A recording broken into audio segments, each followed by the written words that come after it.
ভারত পাকিস্তানের মধ্যকার উত্তেজনা এবং ৫ আগস্ট পরবর্তী দেশের রাজনৈতিক অস্থিতিশীল পরিবেশের মধ্যে বাংলাদেশের সার্বভৌমত্ব সম্পর্কে সতর্ক করেছে চীন।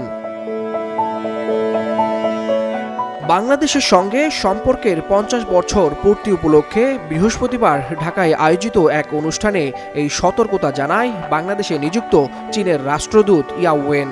নিজেদের বিষয়ে স্বাধীনভাবে সিদ্ধান্ত নিতে হবে জানিয়ে চীনা রাষ্ট্রদূত বলেন, বাংলাদেশকে অভ্যন্তরীণ বিষয়ে অন্য দেশের হস্তক্ষেপ থেকে মুক্ত থাকতে হবে।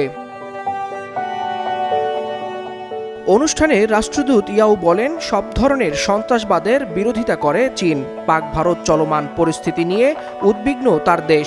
যমুনা স্মার্ট রেফ্রিজারেটর, স্মার্ট লাইফে স্মার্ট রেফ্রিজারেটর।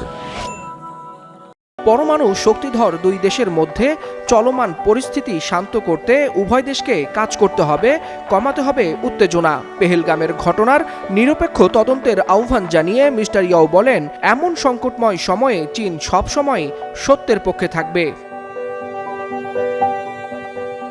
অনুষ্ঠানে সাংবাদিকদের এক প্রশ্নের জবাবে ইয়াও বলেন, বাংলাদেশ মিয়ানমার সীমান্তে তথাকথিত মানবিক করিডোর ইস্যুতে জড়িত নয় বেইজিং।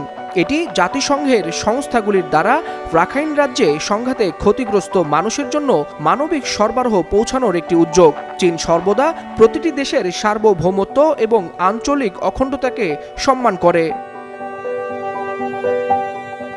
রাষ্ট্রদূত ইয়াও বলেন, ১৯৭১-এর স্বাধীনতা পরবর্তী সময় থেকে দুই দেশ একত্রে কাজ করে যাচ্ছে।